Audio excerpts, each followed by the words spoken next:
하나님께서 오늘 우리들에게 허락하신 말씀은 구약성경 출애굽기 2장 15절의 말씀입니다.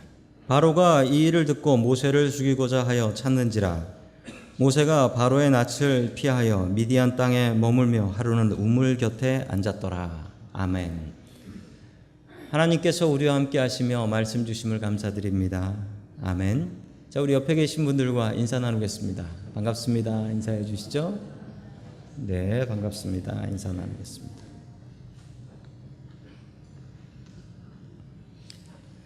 자, 오늘 인생의 3단계라는 제목을 가지고 하나님의 말씀을 증거하겠습니다.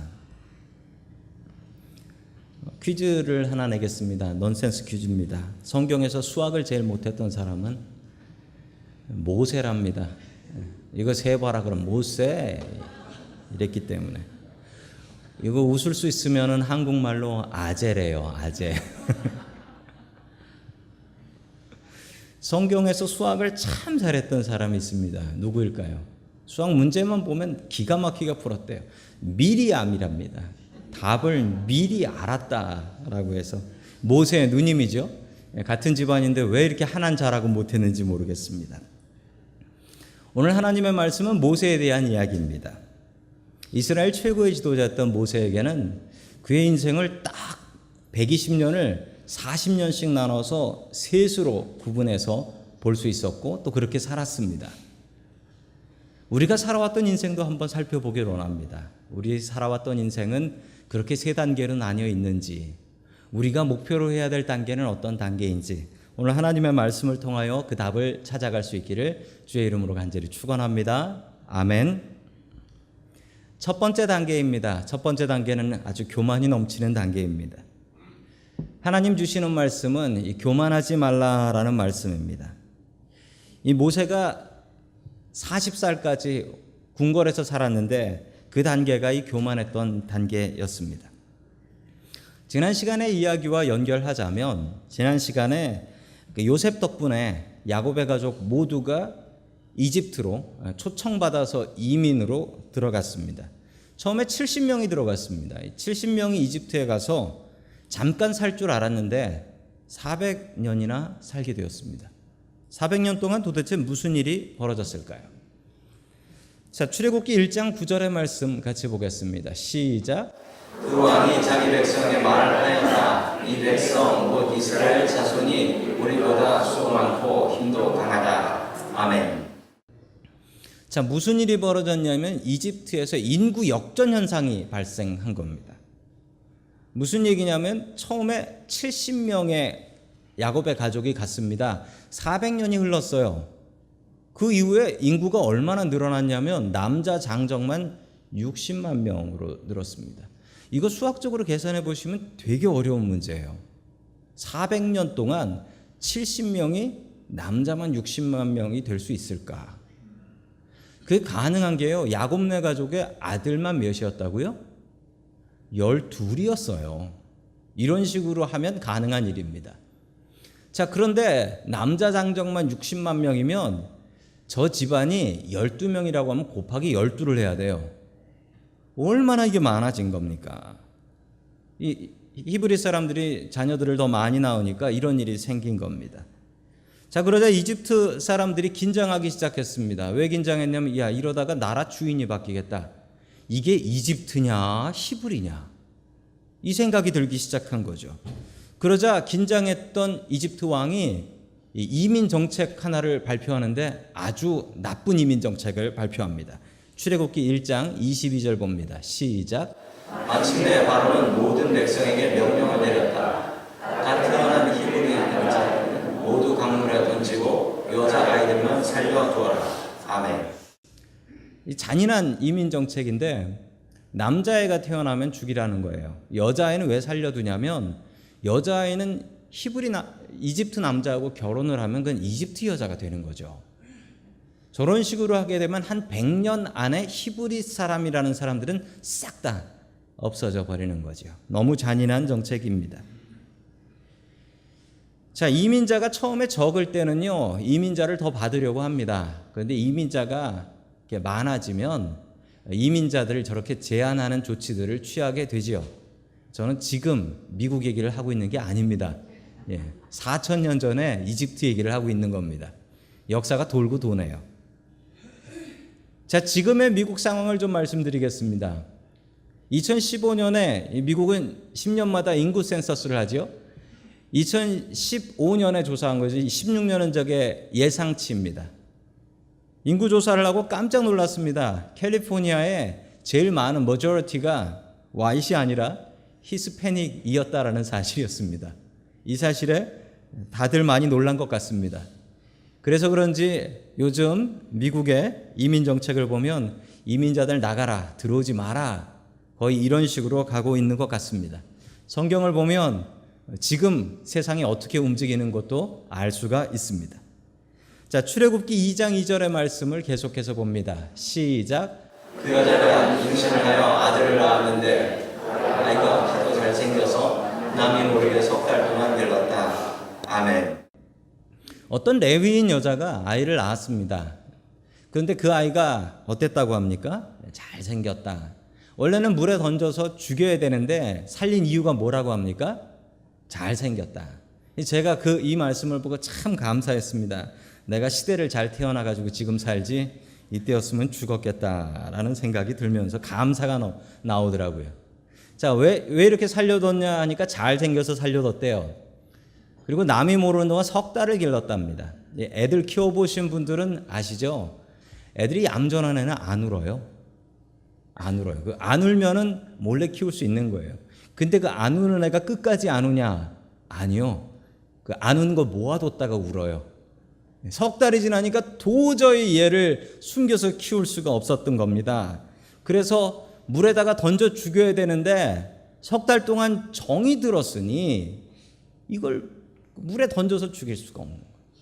그래서 어떻게 했냐면 물에 던지긴 던지는데 바구니 하나를 잘 짜가지고 그 바구니에 타르, 역청을 발라서 방수 처리를 한 뒤에 거기다가 아이를 넣고 아이를 물에다가 내려놨습니다. 이 어머니의 마음이 어땠겠습니까? 그거 눈 뜨고 못 봐요, 어머니는. 어머니는 그러고서 그냥 돌리고 안 봤어요. 그런데 이것을 관심 있게 보았던 사람이 있었습니다. 누구냐면 이 아이의 누나였던 미리암이라는 아이였습니다. 이 아이는 이 바구니와 함께 뛰기 시작했어요. 바구니와 함께. 뛰면서 바구니가 어떻게 되나 계속 뛴 거예요. 그랬더니 어떻게 되었냐면 우리 6절의 말씀 같이 보겠습니다. 시작. 여러분이 보기에 남자아이가 울고 있었다. 공주가 그 아이를 불쌍히 여기면서 말하였다. 이 아이는 틀림없이 히브리 사람의 아이로구나. 아멘. 그 밑에서 목욕하고 있던 이집트 공주가 그것을 보고서 가져와 봐라. 보니까 애가 울고 있거든요. 그걸 보면서 히브리 사람의 아이구나. 어떻게 알았을까요? 아이는 물에 던져야 되니까 아는 거고 이집트 사람하고 히브리 사람은 피부 색깔이 다릅니다. 그래서 보면 바로 알아요. 야, 이거 히브리 사람의 아이구나 라고 생각했습니다. 이것을 빤히 지켜보고 있었던 사람이 있었죠. 누구였습니까? 미리암이었습니다. 자, 계속해서 우리 7절의 말씀 같이 봅니다. 시작. 그때 그 아이의 누나가 나서서 바로의 딸에게 말하였다. 제가 가서 히브리 여인 가운데서 아기에게 젖을 먹일 유모를 데려다 드릴까요? 아멘. 자, 미리암이 왜 미리 하냐면 이 모든 것을 다 미리 알았던 것처럼 가가지고 이건 뭐 짜고 하는 것도 아니고 가서 이거 지금 아이가 필요한데 젖이 안 나오시네요. 유모 하나 소개해 드릴까요? 라고 하며 누구를 소개했을까요? 자기 어머니를 소개했습니다. 자, 이러고 소개료를 받았는지는 모르겠습니다. 자, 그래서 소개를 하니까 그럼 가서 그 여자를 데려와라 라고 얘기했죠. 왜냐하면 아이에게 젖을 주려면 젖이 나와야 되는데 젖은 나오는데 애가 없는 사람이 세상에 누가 있어요? 자기 엄마밖에 없지. 자, 9절 말씀 계속해서 봅니다. 시작. 바로의 딸이 그에게 말하였다. 이 아이를 데리고 가서 나를 대신하여 젖을 먹여다. 그렇게 하면 내가 너의 젖을 주겠다. 그는 그 아이를 데리고 가서 젖을 먹였다. 아멘. 자, 바로의 딸이 어떻게 했냐면 모세의 어머니죠. 어머니한테 아이를 주면서 뭐라고 합니까? 데리고 가서 젖을 먹여라. 그럼 어디로 데려갔을까요? 다시 집으로. 다시 집으로. 그러면서 얘기한 게, 야, 내가 너한테 일을 시켰으니까 너한테 월급을 주겠다라고 했습니다. 인류 최초로 그리고 마지막으로 자기 애 젖을 먹이면서 월급을 받은 분입니다. 게다가 이게 나라 돈이에요. 나라 돈. 그래서 이분이 자기 아이 모세한테 젖을 먹이면 이게 공무수행 중이 되는 겁니다. 자, 죽을 뻔한 아이를 다시 집에 데려오는 기쁨이 있었습니다. 게다가 자기 아이를 자기가 키우면서 월급 받는 이 말도 안 되는 상황. 하나님을 의지하면 이런 복이 있습니다. 우리 가운데 있는 고통이 이런 복으로 변화될 수 있기를 주의 이름으로 간절히 축원합니다. 아멘. 그리고 이 아이한테 새 세상이 열렸습니다. 이집트의 왕자가 되었습니다. 이 아이를 입양해 버린 거예요. 왜냐하면 히브리 아이는 무조건 죽여야 됩니다. 남자는 무조건 죽여야 돼요. 이 아이를 살릴 수 있는 방법이 딱 하나 있습니다. 무엇일까요? 입양입니다. 입양하는 순간 어떻게 됩니까? 이집트 시리즌이 되는 거예요. 그러면 안 죽어도 되는 거예요. 자, 그래서 입양을 해버린 거죠. 자, 그리고 나서 이 아이 모세는 귀족들이 다니는 왕립학교, 로열 스쿨이라고 하죠. 거기를 다닙니다. 왜냐하면 입양되는 순간 이집트 왕자가 되고 왕이 될 수 있는 자격이 됩니다. 그러면 학교에서 열심히 배워야 돼요. 왕이 되는 수업을 열심히 배우고 그리고서 거기서 승리하면 왕이 될 수 있는 거였습니다. 그러나 하나님께서는 이렇게 잘 나가는 모세를 부르지 않으셨습니다. 왜 그러셨을까요? 그의 마음에는 자기 힘으로 할 수 있다는 교만함이 있었기 때문입니다. 하나님께서는 교만한 사람은 절대 쓰지 않으십니다. 왜냐하면 자기 스스로 무엇인가 했다라고 생각하기 때문입니다. 하나님께서는 절대 교만한 사람을 쓰지 않습니다. 모세 인생의 첫 번째 단계 40살까지는 교만했던 시기였습니다. 교만하면 하나님의 버림을 받게 됩니다. 교만하지 마십시오. 늘 겸손하게 하나님을 의지할 수 있는 저와 여러분들 될 수 있기를 주님의 이름으로 간절히 축원합니다. 아멘. 두 번째, 하나님께서 우리들에게 주시는 말씀은 실패할 때 하나님을 의지하라라는 말씀입니다. 실패할 때 하나님을 의지하라. 모세가 어렸을 때부터 자기가 히브리 사람인 것을 알았습니다. 모를 수가 없어요. 피부 색깔이 다르고요. 자기 어머니가 키워줬으니 키우면서 그 얘기 안 해줬을 리 없고요. 그리고 모세는 자기의 형제, 누나까지 다 알고 있었습니다. 그 옛날 영화 중에 보면은 이 10개라는 영화에 보면 그 영화에는 좀 성경하고 다르게 나옵니다. 모세가 자기가 이집트 사람인 줄 알았는데 갑자기 출생의 비밀을 알고 뜨아 하는 게 나오는데 그건 그냥 드라마예요. 드라마라서 그렇게 나왔어요. 성경엔 그렇게 안 나와요. 그런데 이 모세가 나이가 들어서 어른이 되면서 자기가 왕이 되기 어렵다라는 것을 알게 됩니다. 왜냐하면 자기는 히브리 사람이었기 때문이죠. 절대 왕이 될 수 없었다라는 것을 압니다. 이 미국에서 그런 것을 뭐라고 하냐면 민족에 따라 성장하는 게 제한이 있다 해서 글래스 실링이라고 하죠. 위에 유리 천장이 있다. 요즘 중국 사람들이 그걸 많이 느낀답니다. 그래서 중국 사람들은 글래스 실링이라고 하지 않고 뱀부 실링이라고 한대요. 대나무로 된 천장이 있어서 그냥 중국 가는 게 낫다. 요즘 중국 사람들이 중국으로 또 많이 돌아간다고 합니다. 자, 출애굽기 2장 13절의 말씀을 같이 봅니다. 시작. 이튿날 그가 다시 나가서 보니 히브리 사람 둘이 서로 싸우고 있었다. 그래서 그는 잘못한 사람에게 말하였다. 당신은 왜 동족을 때리요? 아멘. 모세가 끝내 자기 동족 히브리 사람들을 찾아갑니다. 그 이유는 그래, 나랑 피부 색깔이 같고 나랑 민족이 같은 저 히브리 사람들이 내 편이지 라고 생각하며 동족을 찾아가지만 동족 히브리 사람들은 이 모세를 멀리합니다. 그 이유가 무엇이었을까요? 이민생활, 미국 와서 이민생활을 하면서 성경에 있는 이야기들을 조금 더 가슴 깊이 이해할 수 있을 때가 있습니다. 특별히 이런 이야기들이 그렇습니다. 같은 민족이라고 해서 같은 민족이 취급을 해주느냐? 그렇지 않습니다. 미국 생활하면서 이런 말들을 들어본 적이 있을 겁니다. 저 사람 바나나야 라는 얘기 들어보셨죠?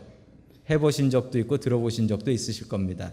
이게 뭐냐면 겉은 노란데 속은 하얘, 이 얘기죠. 그래서 2세나 3세들을 안 좋게 이야기할 때 저거 생기기는 한국 사람처럼 생겼지만 한국 사람 아니야 라고 이야기할 때 그렇습니다. 별로 좋은 얘기 아닙니다. 왜냐하면 우리가 미국 와서 미국 생활하는 순간 우리는 다 미국화 됩니다. 그래서 우린 다 저렇게 돼요. 제가 아는 미국 목사님 한 분이 계십니다. 근데 그분이 한국에서 태어나셨는데 이제 미국으로 어렸을 때 오셨어요. 집에서 한국말을 전혀 안 쓰신 것 같습니다. 그분의 한국말은 안녕하세요 정도예요. 그래서 한국 목사님들은 그 목사님을 저 목사 바나나야 라고 얘기를 합니다. 근데 제가 깜짝 놀란 건 그분하고 제가 페이스북 친구인데 페이스북에 올라오는 글들을 보면 대부분 한국에 대한 이야기들입니다.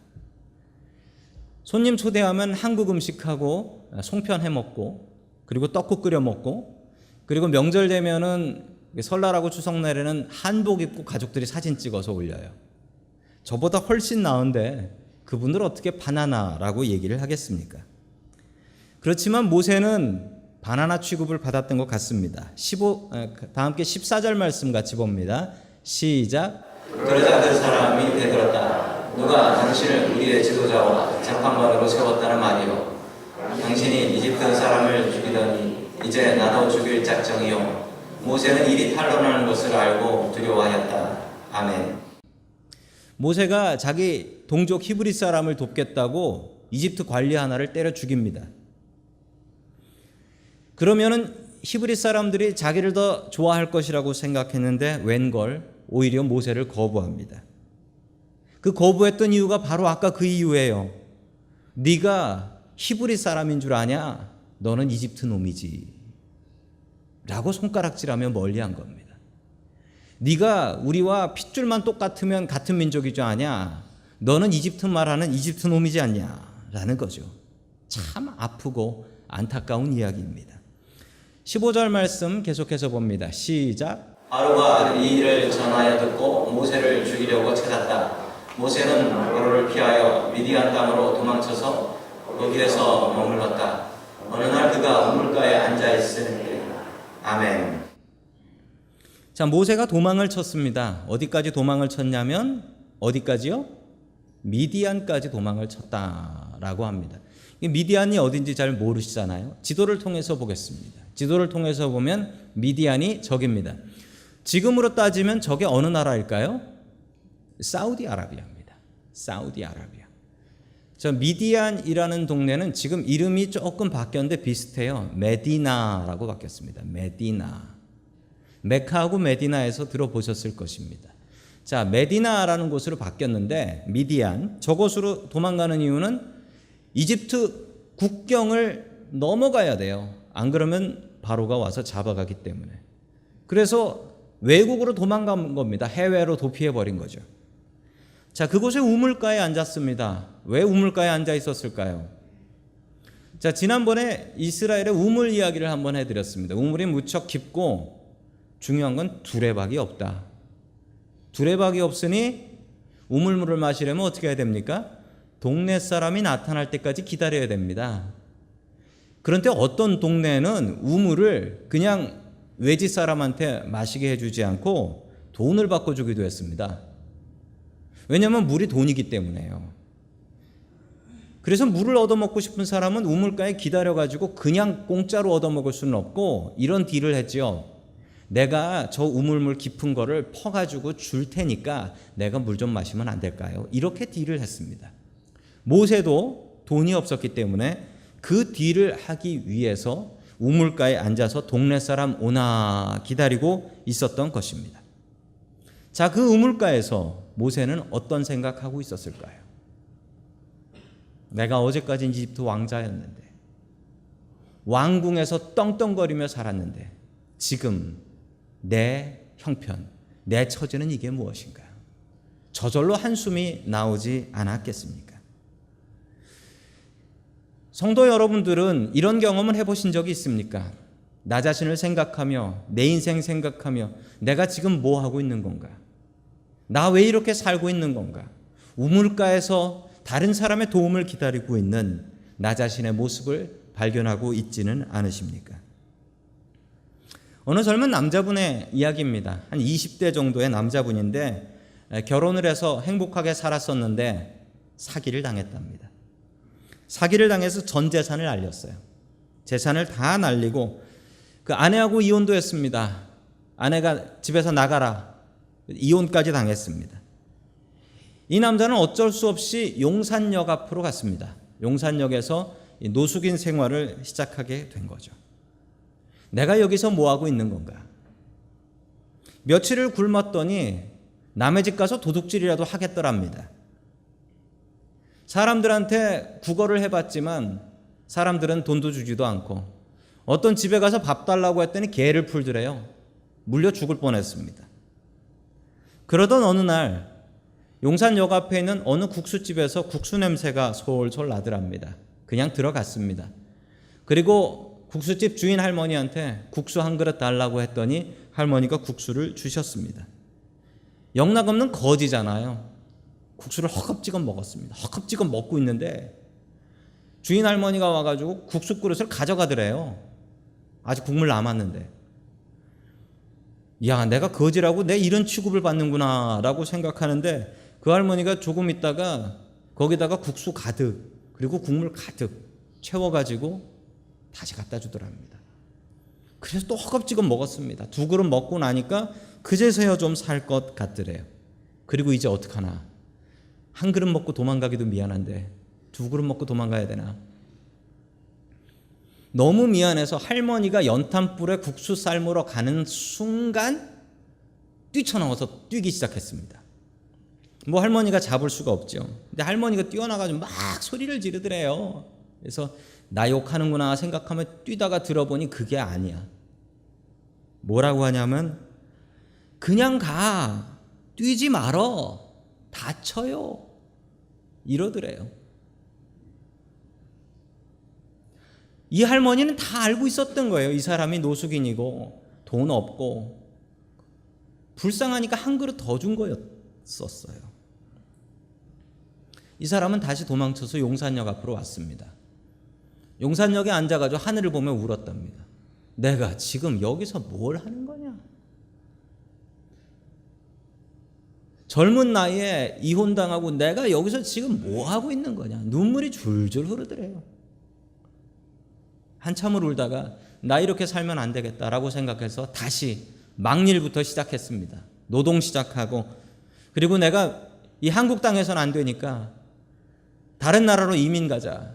그래서 남미에 있는 파라과이로 이민을 가요. 그리고 파라과이에 가서 장사를 시작했는데 열심히 해서 성공했습니다. 아주 큰 비즈니스 하는 사람이 되었습니다. 이야기가 여기서 끝날 것 같은데 끝이 안 났어요. 15년 뒤 이분이 한국 생각하면 한국 방송에 제일 많이 나오는 거 맛집 이걸 보고 있었는데 거기에 그 국수집이 나오더래요. 그 할머니하고. 근데 그 국수집 이야기를 보면서 눈물이 흐르더랍니다. 그 할머니가 나한테 왜 그랬는지 그때 알게 됐대요. 이 할머니가 남편이 없어요. 젊어서 남편이 죽었대요.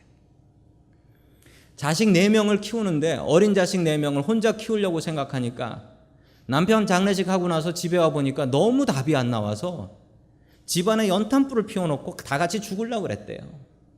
다 같이 죽으려고 그러는데 자식들 얼굴 보니까 도저히 죽일 수가 없더래요. 안 되겠다 싶어서 연탄불 다시 갖고 나가서 거기에 국수를 삶았답니다. 그래서 아이들 국수를 먹여서 키웠대요. 할 줄 아는 게 국수 삶는 것밖에 없어서 용산역 앞에 국수집을 차렸습니다. 그 국수집이 저 국수집이에요. 옛집 국수라는 국수집입니다.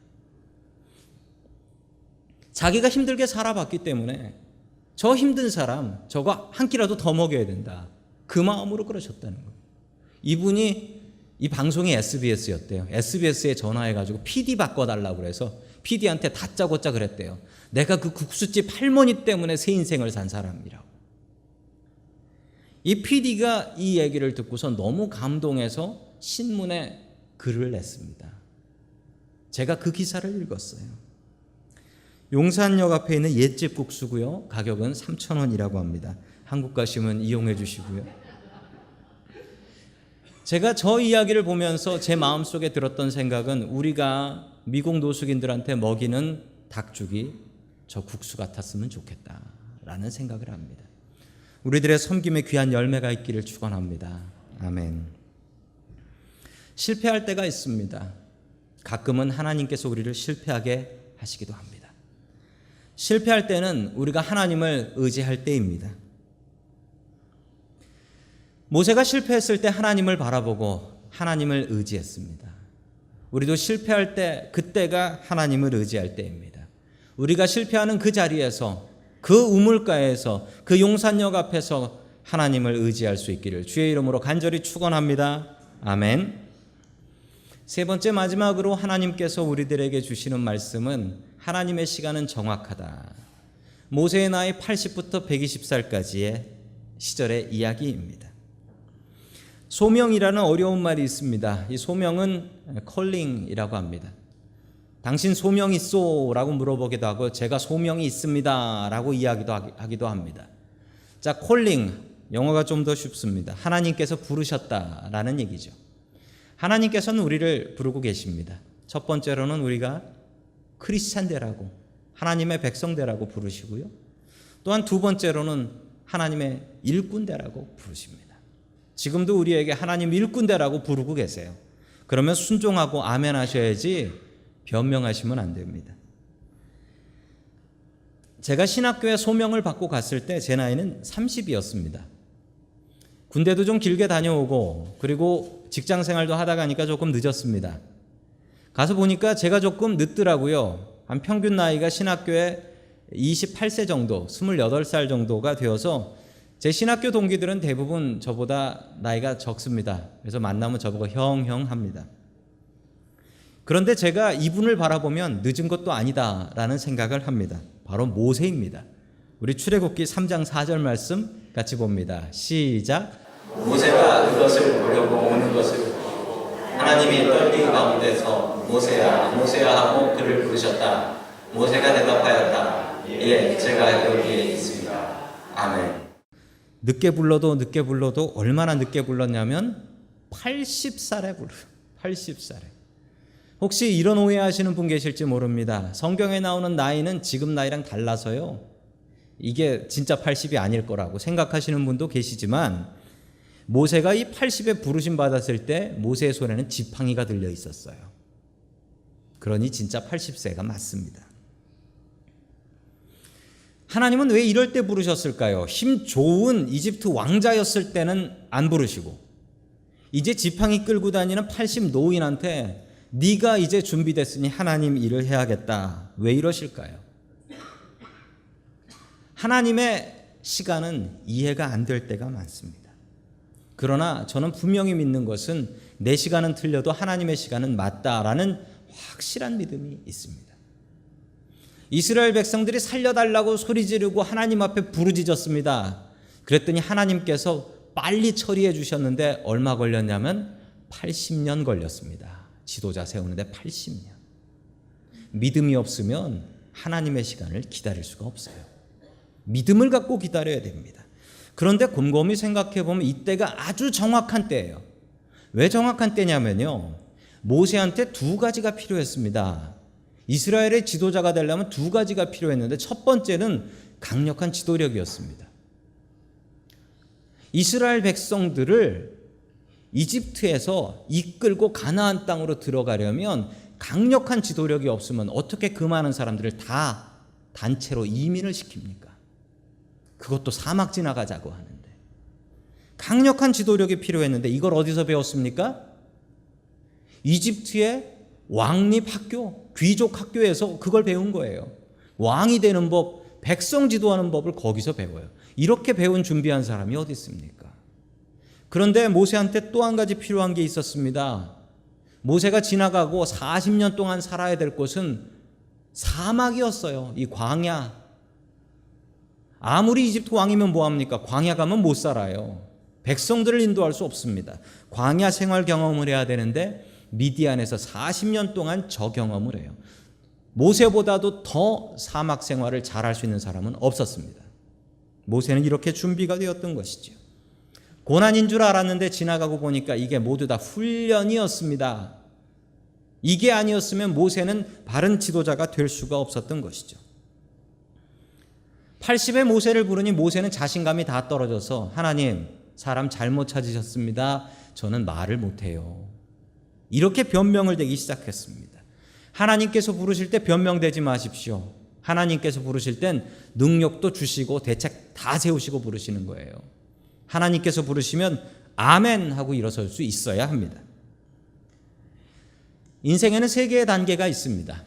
모세도 이 단계를 지나왔습니다. 자신감이 넘치는 단계. 사람은 처음에 자신감이 넘칩니다. 애들 보면요, 우리 중고등학교 애들을 보면 자신감이 넘쳐요. 특히 중학생들. 할 줄 아는 것도 하나도 없으면서 자신감만 넘쳐요. 자기네들이 못하는 게 없는 줄 알아요. 이 단계가 지나면 좌절감의 시대가 옵니다. 내가 할 수 있는 게 별거 없구나. 나 별거 아니구나. 이 단계가 와요. 누구나 이 단계를 겪습니다. 이 단계에서 하나님을 의지해야 됩니다. 그러면 3단계로 넘어갈 수 있어요. 3단계는 뭡니까? 믿음이 넘치는 단계예요. 영어로 이야기하자면 처음에는 I am something, 나 대단한 사람이야 라고 생각하다가 I am nothing, 아무것도 아니야. 맨 마지막엔 I am everything in God, 하나님과 함께 하시면, 하나님이 함께 하시면 나는 무엇이든지 할 수 있어 라는 단계로 갈 수 있습니다. 믿음이 넘치는 단계죠. 성도 여러분들은 지금 어느 단계에 계신 것 같습니까? 혹시 3단계까지 오신 분들 계십니까? 레벨업 하셔야 됩니다. 레벨업 하셔야 돼요. 좌절감이 넘쳐 있을 때, 그때가 우리가 하나님을 의지해야 될 때입니다. 내 힘이 빠질 때, 그때가 하나님께서 힘 주실 때입니다. 내가 가다가 무릎 꿇고 나 도저히 이 일 못하겠어 라고 무릎 꿇을 때, 그때가 하나님께서 일하실 때입니다. 하나님의 힘을 의지하십시오. 모세처럼 하나님의 힘으로 일하는 저와 여러분들 될 수 있기를 주님의 이름으로 간절히 축원합니다. 아멘.